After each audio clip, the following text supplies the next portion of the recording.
Edoardo, nei tuoi film c'è tanta ironia spesso nelle tue commedie, ma c'è anche molto spazio per la riflessione. Quindi ti chiedo quanto è difficile lavorare su questi due generi insieme e quali sono i tuoi canoni anche di riferimento? Ma guarda, l'ironia io credo che sia in questo momento storico più che in altri momenti un unico vero antibiotico alla violenza di questa società. Per il resto io sostengo da un bel po' di tempo che i film somigliano fisicamente ai registi che li girano. No? Se tu pensi alla faccia di Virzì e ai film che fa, si somigliano proprio a Sorrentino e alla faccia e al modo di parlare che ha Sorrentino nei suoi film, a quel rigore che c'ha, si somigliano o a Dario Argento, che è quello che somiglia di più ai film che fa. Io credo di somigliare ai film che faccio, nel senso che sono così nella vita, ho questo approccio, mi interesso di cose importanti, mi piace interessarmene in profondità, ma non resisto all'idea dello sberleffo, non resisto all'idea di dissacrare anche me stesso. E quindi questa roba te la porti dentro la scrittura, non c'è verso, è proprio una cosa che uno ha nel DNA. Anna Neri, invece oggi, ancora oggi in Italia, alcuni giorni di festività sono un po', sembrano essere sacri, mentre nel resto del mondo un po' meno. Cosa ne pensate voi di questa differenza che c'è anche? Ma forse perché abbiamo così poco margine, così poco spazio per essere felici durante gli altri giorni che almeno riponiamo tutte le nostre aspettative, i nostri desideri almeno in quel giorno. E in quel giorno poi in realtà sì, c'era talmente tanta tristezza perché normalmente quando riponi troppa aspettativa nelle cose, in una persona eccetera, quasi sempre vieni poi tradito, quindi bisogna partire sempre molto bassi. Questo è il consiglio che vi do. Partite bassi, low profile e vedrete che la vita vi sorprenderà piacevolmente, anche un giorno X, anche un 12 febbraio di un anno qualsiasi.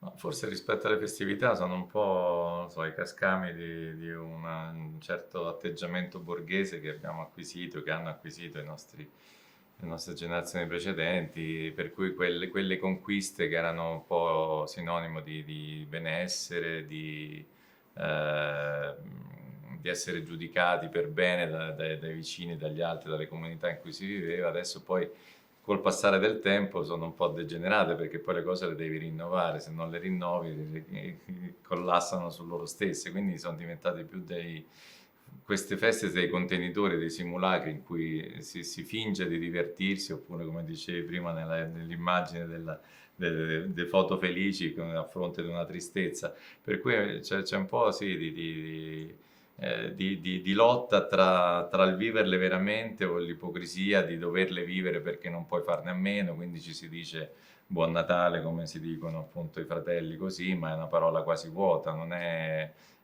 ha così sostanza che poi in effetti come andando avanti nelle storie si vede che questa sostanza non c'è, questo affetto non c'è. Quindi è forse il pretesto da cui sono partiti Edoardo e Sì. Massimiliano è proprio quello di mettere in risalto dei momenti in cui dovrebbe essere l'esaltazione dell'affetto, e però è proprio in quei giorni che viene fuori il maggiore contrasto con l'effettiva realtà delle cose, perché poi fondamentalmente ognuno pensa a se stesso e c'è un po' il trionfo dell'egoismo prima di tutto il resto. Anna, anche per te è stata questa la sensazione quando hai letto per la prima volta la sceneggiatura? Hai avuto anche tu questa sensazione? Quale sensazione, Questa di cui perdonami? parlava Neri, di questa esaltazione a volte del... Beh, diciamo che sicuramente sono dei personaggi iper-narcisistici e personaggi implosi in loro stessi e privi di ascolto dell'altro e di sé, ma d'altronde sono risultante di questa società che sempre di più sta tentando di escludere l'altro dalle nostre vite. Il fatto che parliamo a una platea che ci compiace, ci rivolgiamo sempre a una cerchia di persone sempre il più ristretta possibile e quindi non c'è un confronto reale con gli altri. Nel momento in cui si palesa un confronto lo respingiamo, lo rifiutiamo perché non accettiamo più la diversità come valore. Questo è un dato indiscutibile, a me spaventa tantissimo perché desidero soltanto essere messa in crisi per migliorarmi come essere umano, perché nel momento in cui mi pettinano l'ego dico aiuto, nel momento in cui mi compiaccio del fatto che mi pettinano l'ego è arrivato proprio la fine secondo me, quindi spero sempre di avere un'antenna giusta che mi sintonizzi sulla critica verso me stessa. Edoardo, Massimiliano parla super bene di te, siete tanto amici, avete lavorato tanto tanto insieme, l'esperienza, vi siete divertiti insieme con la regia.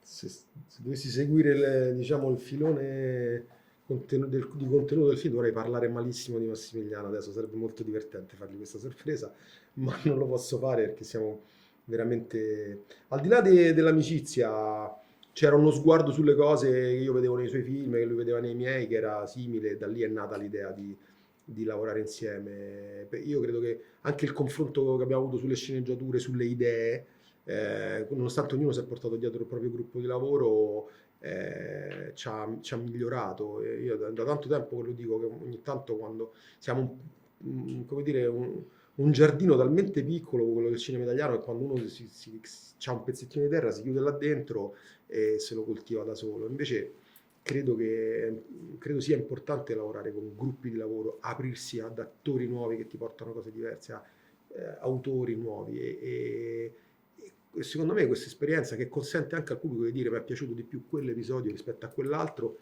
ed è successo, ti aiuta pure a metterti in discussione. Quindi l'ho fatto con amicizia, ma anche per una scelta professionale.